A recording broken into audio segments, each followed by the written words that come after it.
Shalom, meu caro amigo, que sempre está aí presente neste canal Conecta-te à Fonte e na nossa página do Facebook Conectado à Fonte. Seja bem-vindo a mais um dia de estudo nesse canal, onde nós refletimos a mensagem bíblica para a edificação da nossa vida espiritual e para o preparo para o breve encontro do nosso Senhor Jesus Cristo. Quero lhe convidar neste momento a partilhar este vídeo, a deixar o seu like, a subscrever-se ao canal se ainda não o fez, para que ele seja visualizado, para que seja conhecido por outras pessoas que não têm acesso a estas mensagens, que creio que edificam a tua vida e também edificam a minha. Há também pessoas com esta necessidade. Então faça isso agora, convida alguém para assistir consigo e preste atenção nessa série que nós estamos encaminhando. Hoje estamos no segundo episódio da série Não Cairá Chuva sobre esta família.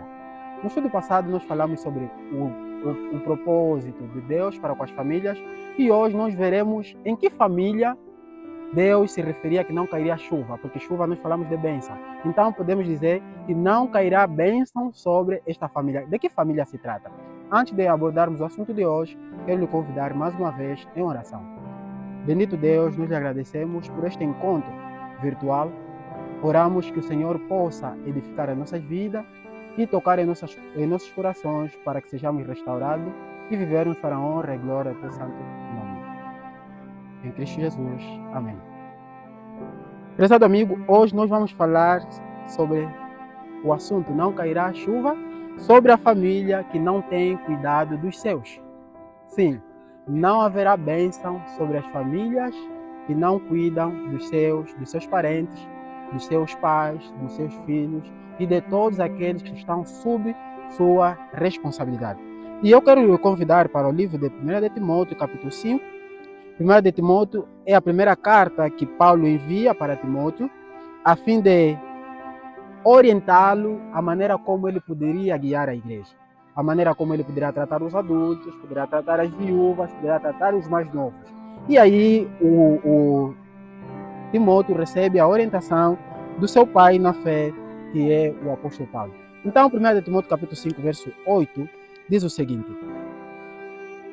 mas se alguém não tem cuidado dos seus, e principalmente dos da sua família, negou a fé, e é pior do que o infiel. Em outras traduções diz que é pior que o descrente. O irmão sabe o que vai acontecer com as pessoas que são infiéis a Deus. Sabes o que acontece com as pessoas que são infiéis com os regulamentos estabelecidos pelo nosso Estado, pelo nosso governo. Então, aqui a Bíblia nos mostra, o apóstolo Paulo mostra que aqueles que não cuidam dos seus, os que não cuidam da sua família, são pior do que descrentes. E sobre esses, então, não teriam bênção. Amigo, é bem verdade que uma das responsabilidades da igreja é cuidar das viúvas, é cuidar das famílias. Mas, porém, o apóstolo Paulo começa aqui a fazer distinção de classe. Ele começa no verso 16, de maneira a não subcarregar a igreja. Ele separou aqui uma classe. Ele diz assim: se algum crente ou alguma crente tem viúva, socorra-as e não subcarregue a igreja para que possa sustentar as que deveras são viúvas. Ou seja, se você, como homem, como filho, como neto, tem possibilidades para cuidar da sua mãe que é viúva, tem possibilidade para cuidar da sua avó que é viúva, você não deve empurrar essas responsabilidades da igreja. Sim, a igreja deve apoiar, mas quem deve começar a apoiar a viúva é você, para não subcarregar aquilo que é a tarefa da igreja. E ele falou isso também no verso 4, ele diz que: mas se alguma viúva tiver filhos ou netos, aprenda primeiro a exercer piedade para a sua própria família e recompensar seus pais, porque isto é bom e agradável diante de Deus. Então, a tarefa primária de cuidar a família não está na igreja. A tarefa primária de cuidar a família está em ti. Você tem o trabalho, você tem a possibilidade, então deve cuidar a família que Deus lhe outorgou. Por que você deve cuidar? No verso 4 que nós lemos do 1 de Timóteo 5, verso 4, diz que é uma maneira de recompensar os seus pais. Amigo, você sabe quantas vezes os pais tiveram que dormir à fome para conseguir um pão para você? Sabe quantas vezes os pais tiveram que andar com a mesma camisola, a mesma camisa, o mesmo calçado durante 6 meses, 4 anos, se possível, só para você ter o vestuário, a fim de você ir à escola, a fim de você ir à igreja, a fim de você estar no grupo dos seus amigos? Sabe quantas vezes o pai passou noite chorando, procurar como te alimentar? Sabe quantas vezes você deu dor de cabeça enquanto estava doente para que o pai e a mãe pudessem cuidar da sua saúde? Então, quando nós temos a possibilidade, devemos cuidar da nossa família, porque dessa maneira nós estamos a recompensar aquilo que os nossos pais fazem por nós. Sim, o recompensa não é levá-los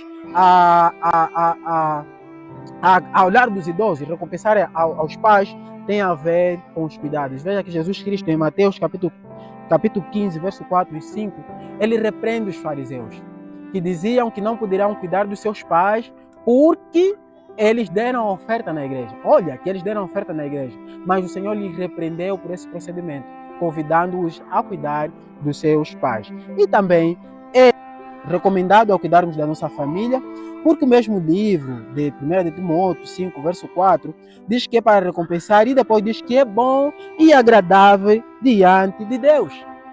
Então é agradável, Deus se agrada quando os filhos honram, quando os filhos cuidam, quando os filhos respeitam os seus pais. Amigo, não tem como separar a fé da família. Não tem como você separar a religião, o cristianismo e da família. Porque a maneira como nós tratamos a nossa família pode originar bênção ou pode originar maldição.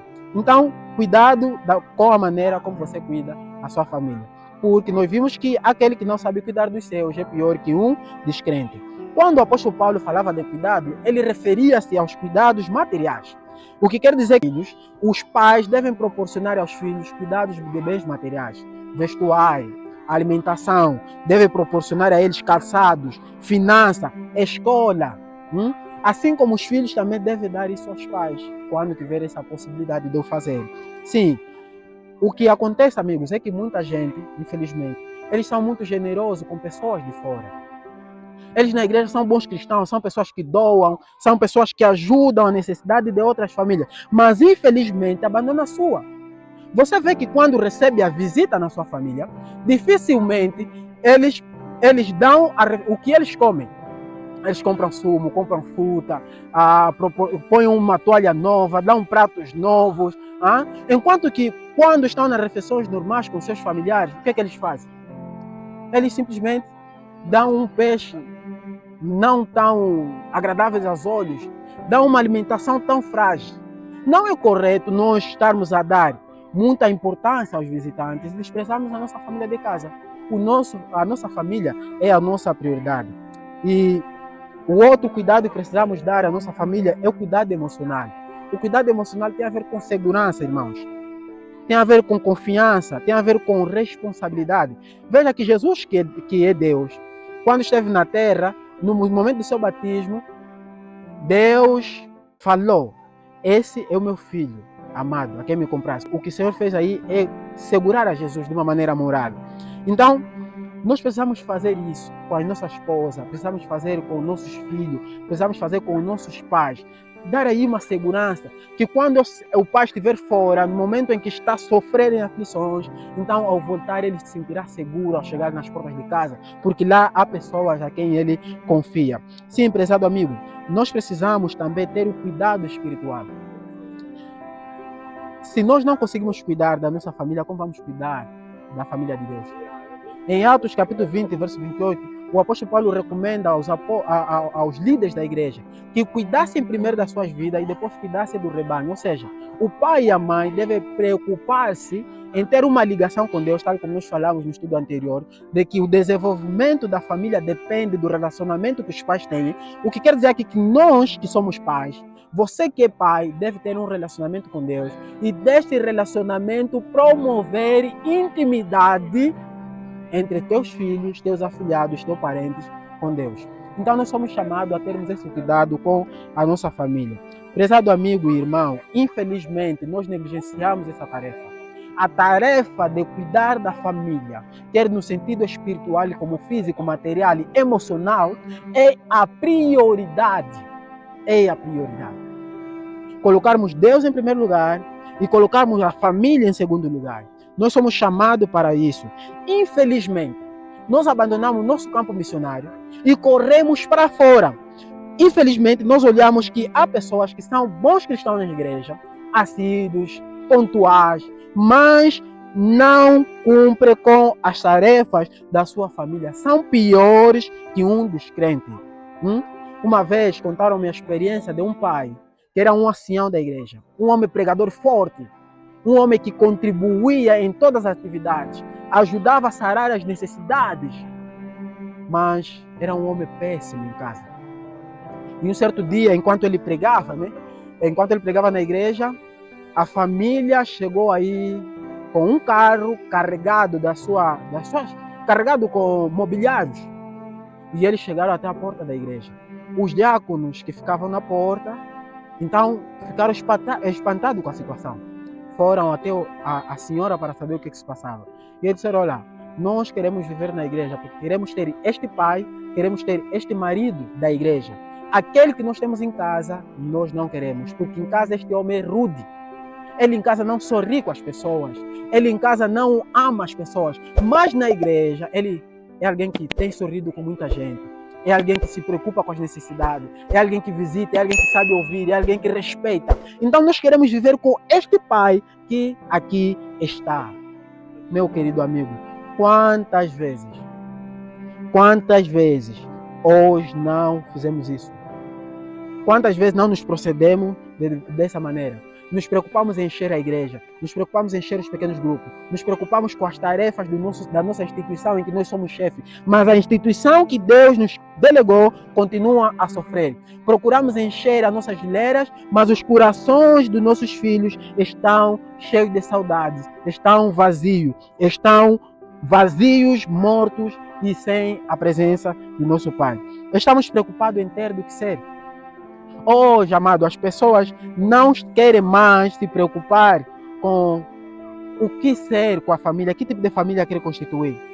Nós olhamos geleira, né? O que não é errado, porque nós falamos de cuidado físico, cuidado materiais. Nós olhamos as geleiras, olhamos a casa cheia de alimentação. Nós carregamos os sinais de TV, carregamos a nossa internet, mas os filhos vivem órfãos de pai. A mulher vive viúva mesmo com o marido aí vivo. Amigos, não há pior dor que não seja de viver órfã e não seja de viver como viúva, como viúvo, mesmo com o marido ou o pai vivo. Prezado amigo, nós precisamos voltar, porque se nós hoje não colocarmos isso, levarmos isso, dando importância nisso, nós poderemos perder o reino dos céus. Porque muitos pais poderão perder o reino dos céus por negligenciar o cuidado da sua família. E muitos filhos poderão perder o reino por negligenciar o cuidado dos seus parentes, dos seus pais. Porque nós vimos que a pessoa que faz isso é pior que o descrente. E no céu não irá nenhum descrente. Então nós somos chamados para viver. Deixamos de ser apenas bons chefes, bons pastores, diáconos, obreiros, mas péssimos pais, péssimos filhos, péssimos vizinhos. Precisamos deixar apenas de nos preocupar em ganhar o mundo e perder aquilo que é de mais precioso que Deus nos deu, que é a família. Foi o que Deus mostrou na época da Covid. Deus se preocupa com a família, amado. Por isso que na Covid, se você prestou bem atenção, muita gente voltaram a unir-se como família. Inventaram brincadeiras, tinham relacionamento. Pais e filhos brincavam, mulheres conversavam com seu marido, tinham a presença do pai ali, tinham a presença do marido, e isso confortava o relacionamento. E muitas mentes foram curadas, e até muita gente começou a conhecer a Deus por intermédio desse relacionamento. Deus deu, como posso dizer, um espaço curto para compreendermos a essência de olharmos primeiro na família, porque na Covid você não olhou mais para tarefas que o Estado te delega, não olhou apenas para a tarefa da igreja. Você se preocupou em saber em que estado estava a sua família. Qual é a última vez que você visitou a escola do teu filho? Quem é o professor do teu filho? Qual é a classe que teu filho frequenta?